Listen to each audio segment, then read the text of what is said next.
Before there was a Linden Avenue or the 101 freeway, before there were markets or houses, even before there were any ranches or farms, there was a thriving boat-building community in the Carpinteria Valley. It was called Mishapshano, a Chumash village of Native Americans situated on Carpinteria Creek, where it meets the ocean. During the 17 and 1800s, Latin Americans headed north and European settlers moved west, and Carpinteria became a prosperous farming community thanks to the unusually fertile soil and plentiful water from the local creeks and artesian wells. Over time, the Carpinteria Valley has become what it is today, a thriving small-town community with a strong agricultural presence and a growing tourism industry. But the impact of humanity has begun to take its toll on Carpinteria's natural resources. The combination of residential, urban, agricultural, and recreational uses in the Carpinteria Valley has contributed to a growing water pollution problem. Last year, Carpinteria's beaches had health advisories on 11 days due to elevated bacteria levels, in great part caused by pollutants carried downstream to the ocean through local creeks and waterways.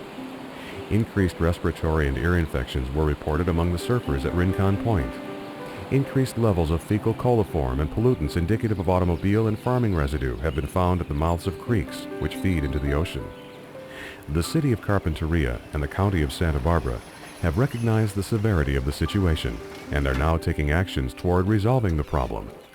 Because the problems come from a variety of sources and require a variety of solutions, everybody in the Carpinteria Valley needs to be involved. In this video, you'll learn about our habits in the past in order to redirect ourselves in the present and into the future.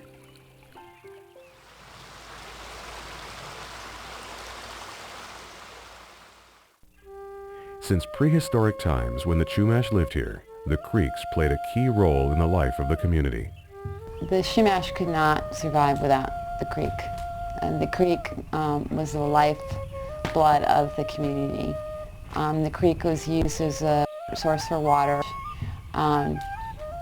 It contained food in the form of fish and lots of plants, medicinal. And not only that, but the creek also provides rocks and to make tools with, grinding stones, mortars and pestles. This is part of a grinding stone. It's fragmented off, as you can see, but that came from the creek. Chumash baskets, which are world-renowned for their exquisite beauty and craftsmanship, were almost exclusively woven of juncus, which is a small bulrush or tule type of a reed that grows along marshes, seeps, springs, and creekside settings.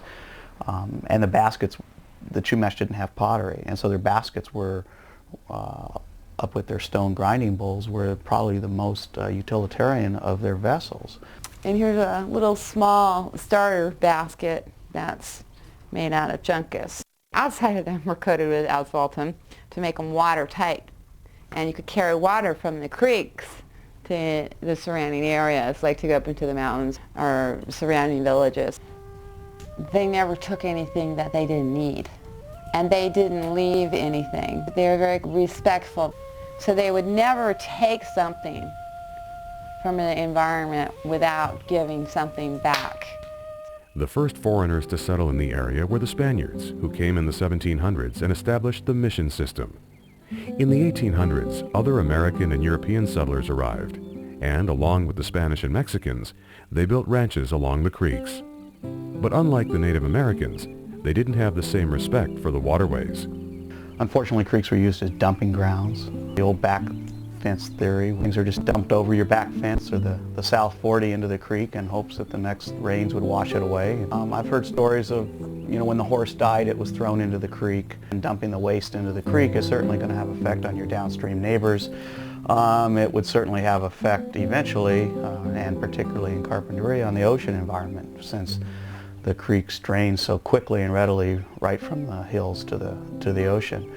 A lot of battles have been fought over downstream neighbors, having problem with what their upstream neighbors were dumping into the creek, which later became these neighbors drinking water and or wash water. They used to say the solution to pollution is dilution, and maybe 100 years ago that would kind of work, but certainly it can't now with the great numbers of people living along the creeks. Creeks change with the seasons. In summer, they may have just a trickle of water. But during the rainy months, creeks are essential waterways that carry storm water from the hills and mountains and funnel it into the ocean. Historically, some storms stand out more than others. There's been tremendous storms. The most notable was probably the flood of 1914, in which Santa Monica Creek, probably through natural trees and boulders and such, had a dam formed high up in the mountains, held back water up to what some say was witnessed as a 40-foot level, and then when the natural dam burst, the water came rushing down. It had rained for about 20 days straight, and it flooded all of Old Town, all of the Carpinteria town site under at least 5 feet of water. It took out many, many homes along the creek. It damaged hundreds more. In 1969, there was another tremendous flood which destroyed the freeway overpass above Carpinteria Creek and resulted in damage to homes along Santa Monica and Franklin Creeks. By the early 1970s, the citizens of Carpinteria were tired of the historical flooding problems that they have received, and the city and the county then pursued the federal government to make improvements, concrete channels and debris basins, to improve the flood control system to eliminate that problem. And as a result of the channels that were put in the 1970s, the Carpinteria area didn't suffer from flooding in the 1990s like many other areas of the South Coast did, namely in 1995 and 1998. It was determined that really for safety, because now there was a much greater population living along the banks of the creek, that it should be channelized. Of course, that takes away all ability for the creek to recharge the aquifers, the groundwater basin. It of course requires cutting down all the trees, lining it with concrete, keeping the flow, the bottom clear. The problem of course is it absolutely destroys any natural environment of the creek. So we've not only the loss of wildlife and a loss of beauty, but also the loss of the creek's ability to recharge the groundwater. The projects that we see today were built for a single purpose. They were built to eliminate the flooding problems that had hit Carpinteria for many years prior to that. If we were to redo it today, we probably wouldn't have a project like what we see behind us right now. We would probably have a project that balances all those other needs and considers not only the flooding impacts but also the other environmental issues which are important today.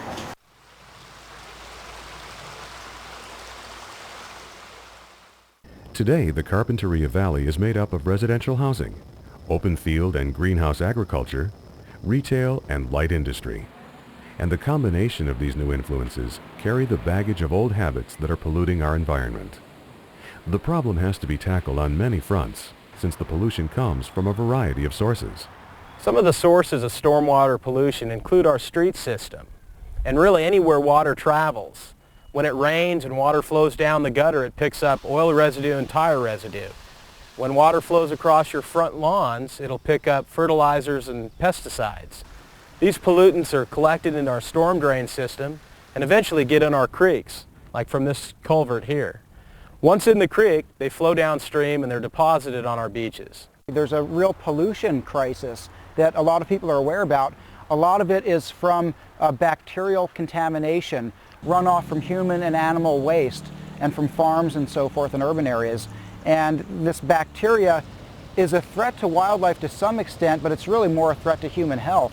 People who want to play in the creeks or where the creeks flow out into the ocean. There are other issues with runoff of nutrients from landscaped areas, runoff of oil and grease and so forth from our streets. It all adds up, all these non-point source pollutants coming from all over the landscape, all over the watershed. They're all focused down through runoff into our creeks, so our creeks become a sink for these pollutants. Not to point fingers, but homeless encampments have a great impact upon the creek, because an encampment that's well established and usually may have quite a few people living there doesn't have the proper waste facilities for sewage. All the effluent from day-to-day human living and existence goes right into the creek.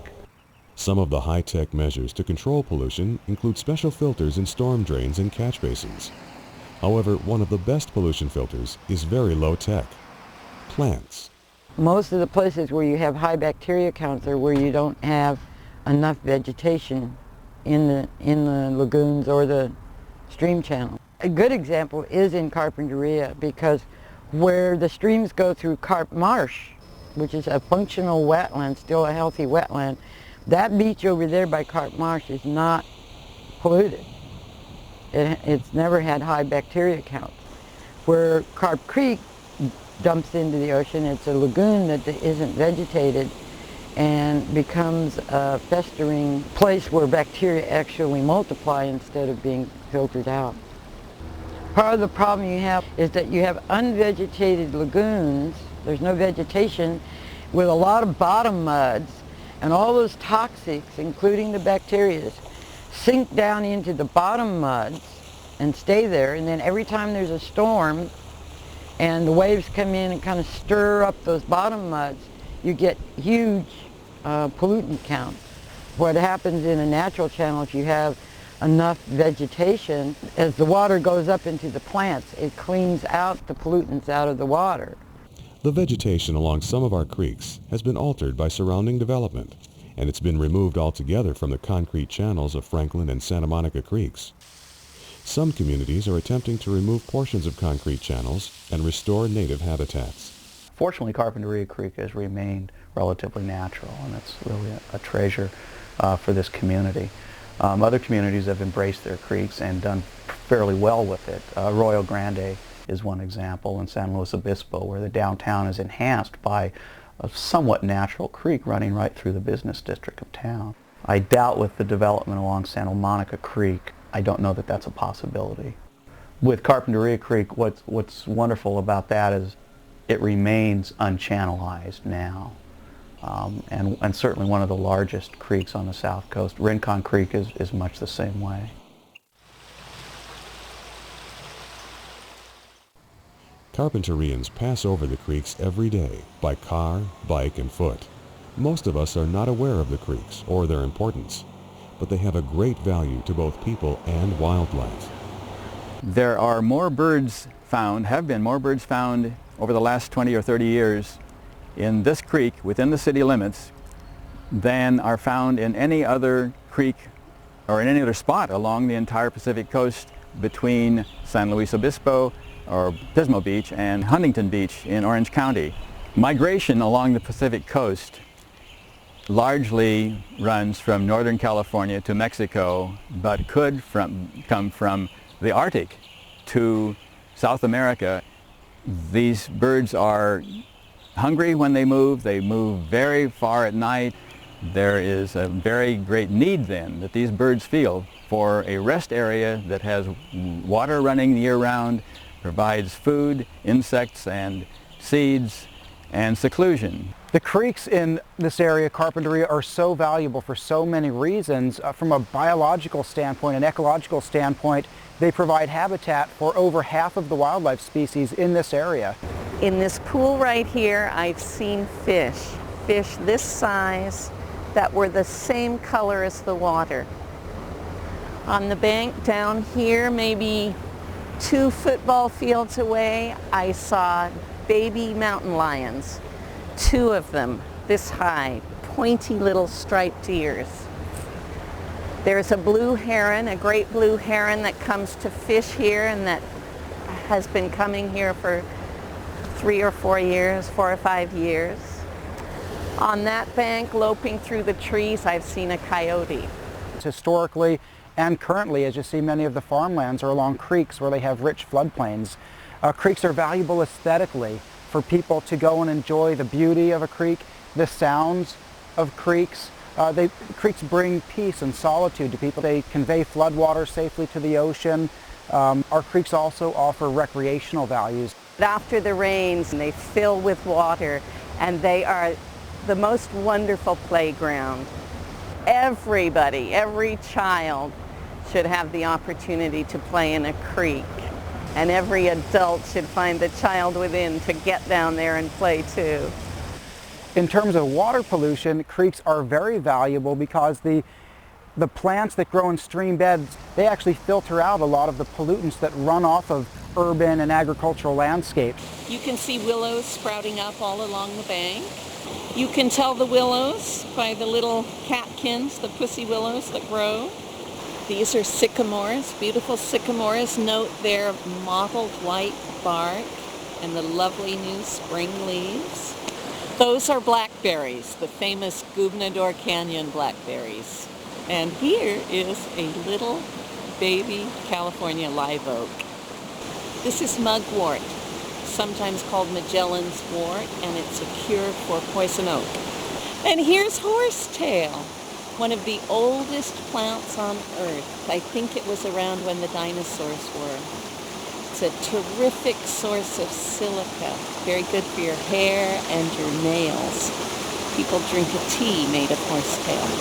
This is watercress, and if we knew that the water were pure, that there were no toxins or pollutants in it, we could make lovely watercress sandwiches or put some in our salad. One of the obvious values of creeks is that they're home to fish and a recreational spot for fishermen. Unfortunately, the steelhead trout that are native to this area are an endangered species. From Chumash times up to just a few decades ago, steelhead were plentiful, but now they are an endangered species and illegal to fish. Young spawn fish fry are extremely sensitive to any sort of pollutants, including from the early development in the egg. For steelhead to be restored and for them to survive a restoration project means that there must be cool water. And wherever the trees are absent from the banks, wherever the landowners or the Army Corps of Engineers has cut down these trees or lost the trees, there is so much sunlight, it's too warm for steelhead to survive. And when you concrete channelize a creek, there aren't any steelhead in those creeks. They can't swim through the concrete channel because there are no pools and riffles.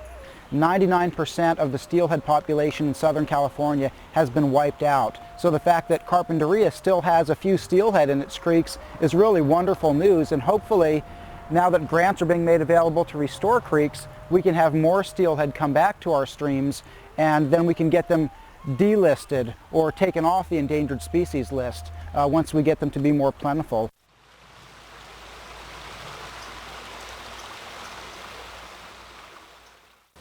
What's being done to help our creeks? The City of Carpinteria, Santa Barbara County, and a variety of groups and individuals are working together to take responsible steps towards permanently resolving the problems. The South Coast Watershed Characterization Study provides water sampling and source identification for Carpinteria and Rincon Creeks. The city has taken a proactive approach to its storm drain and runoff management program. Currently, the Public Works Department is creating a new comprehensive map of the storm drain network in order to help locate and eliminate illegal discharges that end up in our creeks. Street sweeping, performed on a monthly basis throughout the city, removes thousands of tons of pollutants annually before they enter the creeks. For the long range, the city has received a grant to do a creek preservation program throughout the city, focusing on Carpinteria Creek to establish development standards and setback criteria to assure that the creek is protected and that its natural biofilters remain in place. Another proactive measure is being taken by the Carpinteria Sanitary District in conjunction with homeowners at Rincon Point. The district is in the process of designing a sewer system for the area, which will result in the abandonment of the septic tanks and connection to the district system. We expect this project to be finished in the middle of the year 2002. Another city measure to help clean the environment occurs each spring when the City of Carpinteria sponsors a Household Hazardous Waste Collection Day. Valley residents and small business owners are invited to bring waste products such as old cleansers, pool chemicals, aerosol cans, and pesticides to City Hall to be properly handled and disposed of at no cost. The collection event is one of the most effective methods for keeping hazardous waste from being illegally or improperly discarded in and around Carpinteria. It's run in conjunction with a city-sponsored Spring Cleaning Day, so residents can bring their excess trash and recycling as well as old chemical waste. This year, over 20,000 pounds of hazardous waste was safely accepted at the HHW event. Last year, the City of Carpinteria opened a weekend ABOP at City Hall. The ABOP facility is designed to help Carpinteria residents and small businesses to legally and safely dispose of recyclable hazardous waste. The facility accepts used antifreeze, household and car batteries, motor oil and filters, and latex paint for recycling or exchange. This is a free service to the community, and it's open every Saturday from 10 a.m. to 2 p.m. And one of the backbones of the city's recycling effort is the used oil facility next to City Hall. It's open every Monday through Friday from 8 a.m. to 3:30 p.m. and it's also open during ABOP hours on Saturday from 10 a.m. to 2 p.m. It's an easy-to-use self-serve facility and safely recycles one of the worst polluters in the valley, used motor oil. There are many ways to fight pollution, and to win the battle we need to take advantage of every resource available. Wanda Mikolenko and her Carpinteria neighbors use a low-tech method in their neighborhood. The neighbors just didn't want the traditional curbing and gutters and all that. The runoff here on Olive Street and Willow and this neighborhood flows into the yard. So then it soaks into the ground, and it's eventually going to get down to the water table, but going through the earth is going to clean out the pollutants. So we park our cars on the lawn or on a driveway that drains onto the lawn. So all the oil that drips off the cars is not going into a storm drain down to the street, into the creek. It's also pleasant. Instead of all this cement for streets and sidewalks, we've got grass and flowers. Gravel driveways and driveways that use interlocking bricks also take advantage of the earth as a biofilter. Hopefully, you now have a better grasp of the important role creeks play in our everyday lives. Here are some closing thoughts from local Carpinterians. I think our biggest challenge will be to get people to understand that we're all part of the problem and that we all need to be part of the solution. If we could actually reestablish a run of steelhead, I think that would bode well for the entire health and life of the creek. In my heart, I know that a creek is a beautiful thing. Listen to the sound right now. That's life.